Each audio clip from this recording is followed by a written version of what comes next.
we are exactly 11 days or 10 days, depending on when this gets uploaded, away from the MLB trade deadline. And the Mets could be looking to make some moves that aren't going to cost them a pretty penny, and as well as maybe selling off some pieces to help out their struggling bullpen. I'm going to give a full breakdown on what the Mets should be doing this upcoming trade deadline. But before I get started, I gotta ask that you guys please subscribe to this new asset in the Digest media community. Mets Digest is finally here. Me and Flobo Boyce will be your guys' co-hosts. Make sure you guys go check out those two videos that he had before.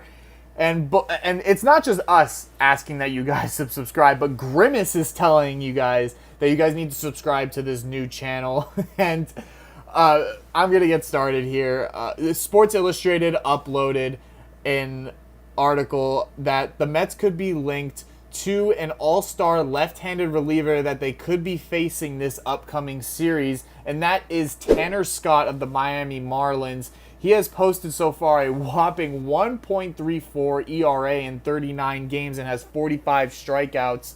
This is a guy that the Mets are probably going to be scouting while they're facing him in an upcoming 3-game set with the Marlins that's set to kick off tonight.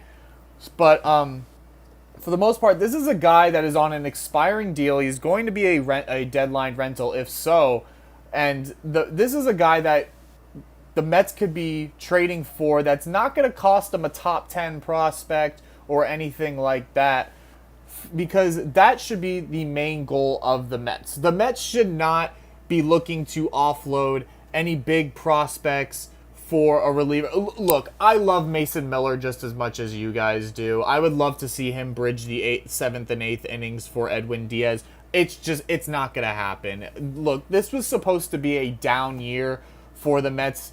They didn't entirely expect to be in this position right now. Look, there's a lot of dead money that's being spent on the table right now, with Max Scherzer and Justin Verlander's contracts still being partially paid off. That's why they couldn't make a big splash in last offseason's free agency. So, you're looking to get players that's going to help this team out, that's not going to cost you a pretty penny, or that you're going to have to pay some big money this offseason.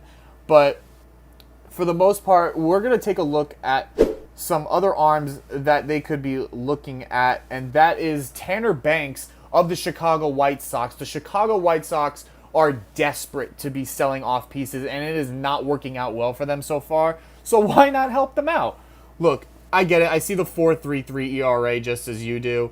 48 strikeouts, 43 hits allowed. He's a veteran reliever that is obviously just going to be put on the not even put on the shelf for the White Sox, and I think the Mets should jump on him immediately. They need as many left-handed relievers as they can get, because Jake Diekman so far has an over 5 ERA. He's been horrendous this year.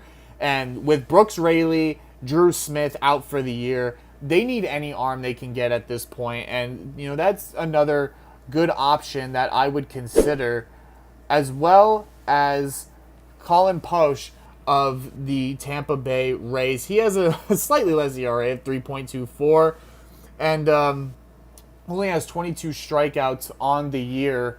And, with the Rays up and down in the standings, they've sustained a good amount of injuries so far this season. They could be looking to sell off a couple of pieces, especially in their pitching staff. And, this could be another guy, another left-hander that the Mets should be looking at. But what I want to transition into talking about is that they could be looking to trade off some of the veteran starters that they signed this offseason. The first being Jose Quintana, who they signed to a multi-year deal this offseason.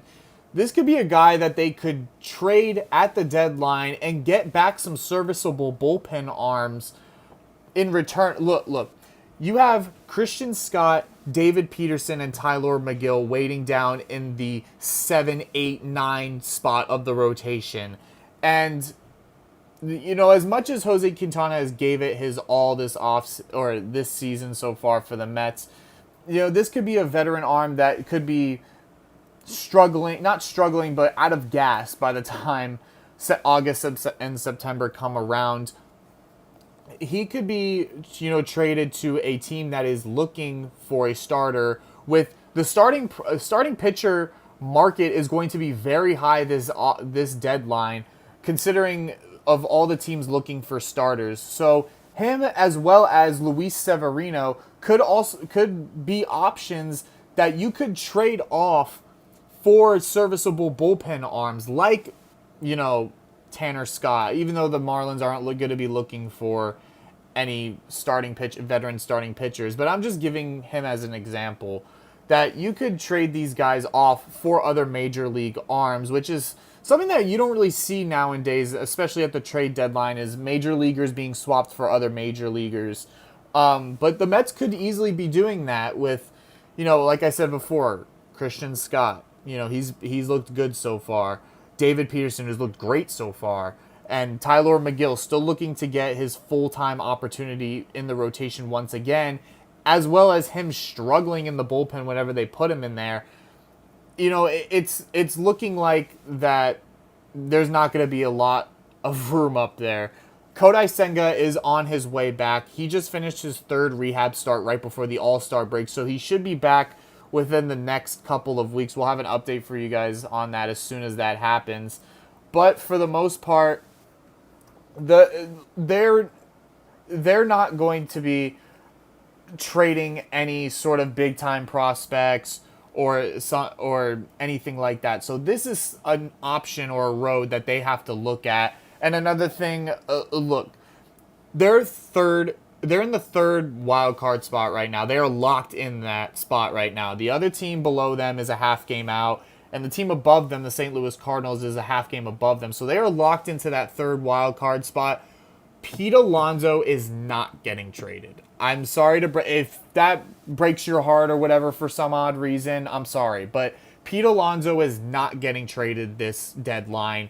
He is going to finish out this year with the New York Mets, and we will be seeing this offseason if he will walk in free agency or retain a big contract with them, hoping that he will be a New York Met for the rest of his career. And he has reiterated multiple times, especially during the All-Star game and before that he loves New York and that he wants nothing more than to be here for the rest of his career. And he's just looking for a number that's going to fit his, liking. And, Pete Alonso, besides from that, you have other guys that are looking to get shipped off. I mean, Brett Beatty can easily be traded as well with the emergence of Mark Vientos.